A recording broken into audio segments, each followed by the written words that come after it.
Salut tout le monde! Salut! Aujourd'hui on se retrouve pour une vidéo sur Dubaï. Et l'exposition universelle 2020. Alors Dubaï est une ville située à 5200 km de Paris, c'est la première ville des Émirats Arabes Unis et c'est probablement la ville de tous les superlatifs. Donc c'était une ville modeste qui vivait essentiellement de la pêche aux perles jusqu'au début du XXe siècle et cette cité-état a réussi à devenir en 120 ans l'une des villes les plus importantes du monde grâce à des projets toujours plus ambitieux.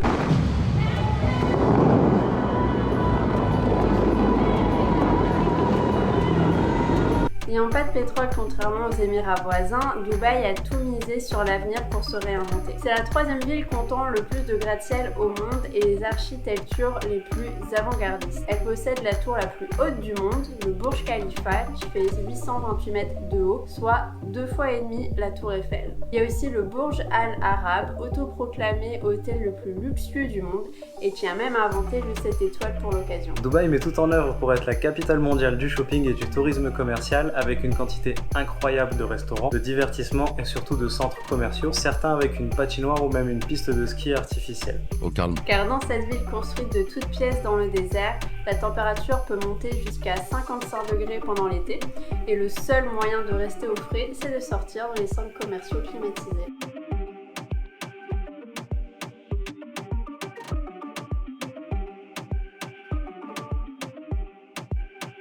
Ici, il n'y a pas de police visible, mais il y a un sentiment de sécurité omniprésent grâce à une vidéosurveillance à chaque recoin. Dans les autres atouts de cette ville, on peut aussi citer un taux de chômage de moins de 1% et un impôt sur le revenu ou les sociétés de 0%. Donc oui, ici, personne ne paye d'impôts. Dans son ambition de devenir une vitrine et un pôle d'attractivité mondiale, Dubaï est le pays organisateur de l'exposition universelle 2020 et on a eu l'occasion de s'y rendre pendant 3 jours et voici notre expérience. Alors l'exposition universelle d'abord c'est quoi?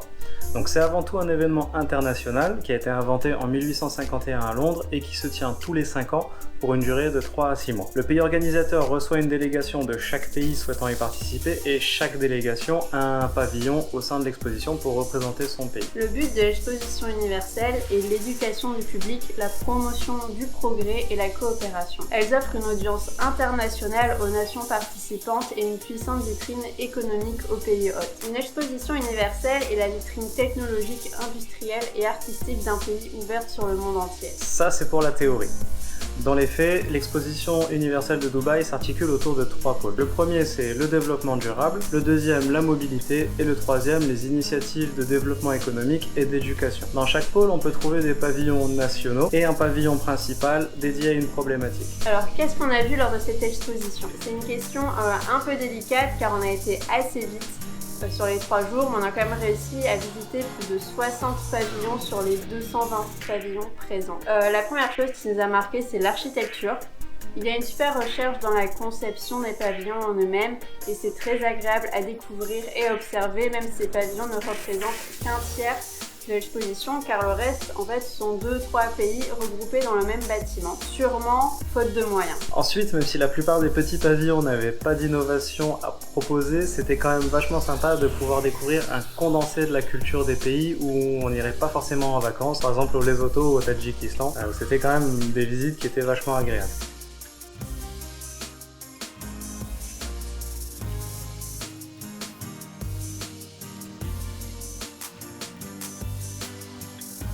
Enfin, il y a dans le parc de l'Expo une ambiance agréable, tout est propre, bien organisé et on peut régulièrement tomber sur des troupes de musiciens et croiser des robots autonomes.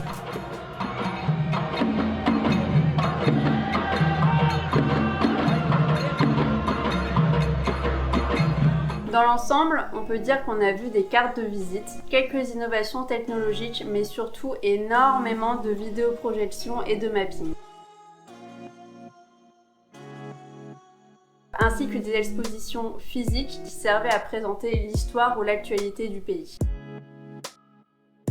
Du coup, qu'est-ce qu'on en a pensé? Alors, déjà, l'exposition universelle, c'est la première fois qu'on va dans un événement de ce genre, donc c'est dur de juger objectivement ce qu'on a vu. Mais même si c'était très enrichissant de pouvoir découvrir autant de pays en si peu de temps, finalement on s'attendait à trouver beaucoup plus d'innovations ou de projets d'avenir pendant nos visites, notamment de la part des pays riches et développés. Sur ce point, on a été assez déçus de juste voir au final des spectacles son et lumière assez divertissants, mais sans trop de fond. Le sentiment d'en prendre plein la vue pour masquer le fait qu'il n'y ait pas grand chose à dire, comme typiquement les pavillons de la France ou des États-Unis. Donc il y a un effet waouh sur le moment, c'est sûr, mais on ressort de leur pavillon avec un sentiment de trop. Même si certains pays ont tiré leur épingle du jeu et ont bien répondu au thème de l'expo, comme la Thaïlande ou l'Azerbaïdjan, la plupart des grands pavillons ont tout misé sur l'aspect artistique et nous, en tout cas, on n'y a pas trouvé notre compte. Après, il y a des pays comme le Mexique ou les Philippines qui ont décidé d'assumer à fond le côté artistique et de ne rien proposer d'autre. Alors pourquoi? Ça, c'est une question à laquelle on n'a pas de réponse. Mais c'est quand même intéressant à voir. Ce qui nous a aussi un peu dérangé, c'est le décalage qu'il y a entre les extérieurs et les intérieurs des pavillons. Les extérieurs sont vraiment grandioses. Personnellement, je suis sensible aux belles architectures et là, je me suis franchement régalé. Mais une fois à l'intérieur, c'est souvent la crise. C'est-à-dire que c'est grand, mais malheureusement, c'est parfois très vide et du coup, on ressort de là en 5 minutes sans avoir vu grand-chose. Par exemple, le Qatar. On a une maquette de stade pour la Coupe du Monde, on a une installation avec des miroirs, j'ai pas trop compris.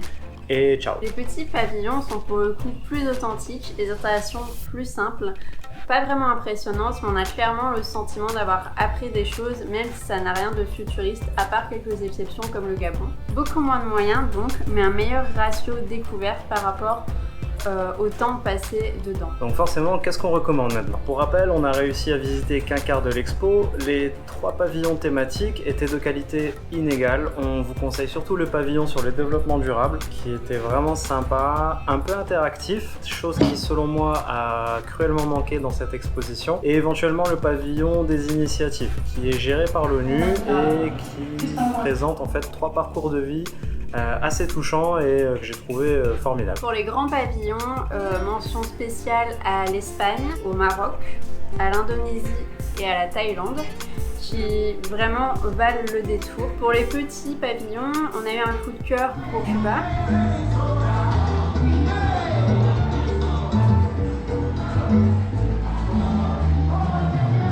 La Jamaïque et le Yémen, qui vous plongent bien dans l'ambiance du pays.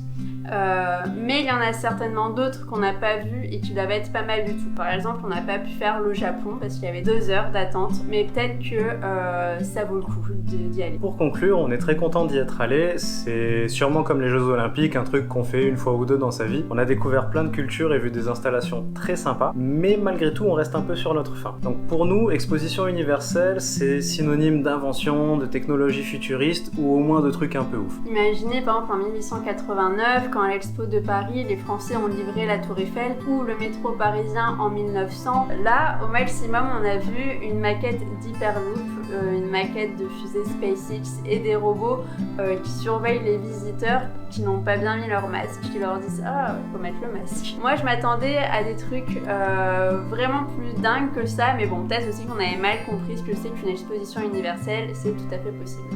Donc voilà, on espère ne pas vous avoir trop déprimé avec cette conclusion, mais on estimait que c'était important de partager aussi cet aspect-là avec vous. C'est pas toujours tout rose, tout happy, et on espère que vous irez vous faire aussi à l'occasion votre propre jugement. Et si vous avez l'occasion même d'aller à l'exposition universelle, c'est malgré tout quelque chose qu'on vous conseille. Elle a lieu jusqu'à fin mars 2022 pour information. Voilà. Allez, ciao, prenez soin de vous. Salut.